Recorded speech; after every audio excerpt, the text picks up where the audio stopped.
تو وہ لڑکی کے چکر میں گیا تھا نا؟ سربلند لالا اور سوراب لالا حویلی آ گئے ہیں، مگر بانو بی بی نہیں ہے ان کے ساتھ۔ بانو تو کہتی اسی وجہ سے کس حق سے رہ رہی ہو؟ تباہیاں پھیلا دی ہیں حویلی میں۔ اس نامحرم لڑکی کو جو تم حویلی میں لے کے آئے ہو،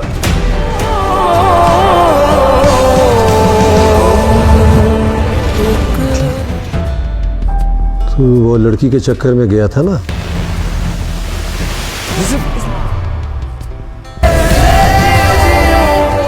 کیا ایک بھائی اپنی بہن کو ہمیشہ کے لیے خاموش کر سکتا ہے؟ کیا اقتدار، سرداری اور طاقت کی اور انسان سے اس کا ضمیر بھی چھین لیتی ہے؟ اور کیا بانو کی موت واقعی ایک حادثہ تھی؟ آج کی ریویو میں ہم بات کریں گے زنجیریں ایپیسوڈ 17 کی، جس نے ناظرین جھنجھوڑ کر رکھ دیا۔ ایپیسوڈ کا آغاز بانو اور سربلند کی جذباتی گفتگو سے ہوتی ہے۔ بانو بار بار سربلند کو سمجھانے کی کوشش کرتی ہے کہ وہ اس خون خرابے، دشمنی اور ستارے کی سیاست سے دور چلا جائے۔ وہ ایک ایسی زندگی کا خواب دیکھتی ہیں جہاں صرف محبت ہو، سکون ہو اور خوف نہ ہو، لیکن سربلند کی کندھوں پر قبیلے کی ذمہ داریاں ہیں۔ وہ جانتا ہے کہ اگر وہ پیچھے ہٹ گیا تو بہت کچھ بکھر جائے گا۔ یہ وہ لمحہ ہے جہاں ناظرین کو محسوس ہوتا ہے کہ قسمت کسی بڑے طوفان کی تیاری کر رہی ہے، لیکن پھر کہانی ایک ایسے موڑ پر پہنچتی ہے جس نے سب کچھ بدل دیا۔ بانو اتفاق کر اپنے بھائی سیراب خان اور حویلی کی نوکر رانی کی گفتگو سن لیتی ہے، اور جو سچ اس کے سامنے آتا ہے وہ انتہائی خوفناک ہے۔ بانو کو معلوم ہوتا ہے کہ شیربے کے قتل کے پیچھے کوئی اور نہیں بلکہ خود سوراب خان تھا۔ زہر، سازش اور اقتدار کی جنگ، سب کچھ بے نقاب ہو جاتا ہے۔ یہاں بانو کا کردار اپنے عروج پر نظر آتا ہے۔ وہ خوف زدہ نہیں ہوتی، وہ خاموش نہیں رہتی، بلکہ اپنے بھائی کے سامنے ڈٹ کر کھڑی ہو جاتی ہے۔ وہ سیراب کو اس کی گناہوں کا آئینہ دکھاتی ہے، اور یہی وہ لمحہ ہے جہاں ایک بہن اور بھائی کے درمیان رشتہ ٹوٹ جاتا ہے۔ پھر آتا ہے وہ سین جس نے شاید پورے ڈرامے کا رخ بدل دیا۔ بانو غصے اور صدمے میں پستول اٹھا لیتی ہے۔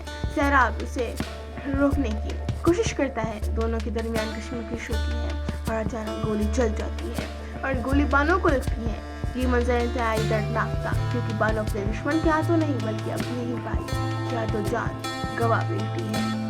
اور اس سے بھی زیادہ چونکا دینے والی بات، سوراب سچ پانے کے لیے بانو کو خفیہ طور پر دفنا دیتا ہے، گویا وہ کبھی موجود ہی نہیں تھی۔ دوسری طرف حویلی میں بے چینی بڑھنے لگتی ہے۔ سب لوگ بانو کو تلاش کر رہے ہیں، بے جان پریشان۔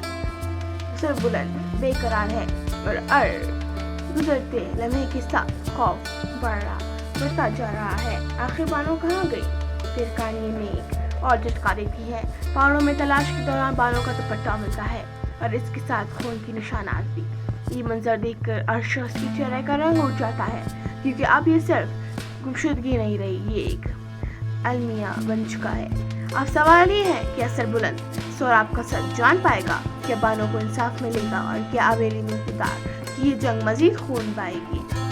پرومو میں حالات مزید خطرناک نظر آ رہے ہیں۔ سربلند اور سوراب واپس حویلی پہنچ چکے ہیں، لیکن بانو ان کے ساتھ نہیں۔ یہی بات سب کے دل میں خوف پیدا کر دیتی ہے۔ دوسری طرف حویلی میں نئی لڑکی کی آمد پر بھی تنازع کھڑا ہو جاتا ہے، الزامات لگ رہے ہیں، غصہ بڑھ رہا ہے، اور لگتا ہے کہ آنے والے ایپیسوڈ میں کئی راز ایک ساتھ سامنے آ سکتے ہیں۔ میرے رائے میں آنے والے ایپیسوڈز میں بانو کی گمشدگی کا راز مزید گہرا ہوگا۔ سربلند کو سوراب پر شک ہونا شروع ہو جائے گا۔ نوکرانی اہم گواہ ثابت ہو سکتی ہے۔ سوراب کے جھوٹ زیادہ دیر تک نہیں چل سکیں گے۔ بانو کے لیے انصاف کی جنگ پورے ڈرامے کا مرکزی نقطہ بن سکتی ہے۔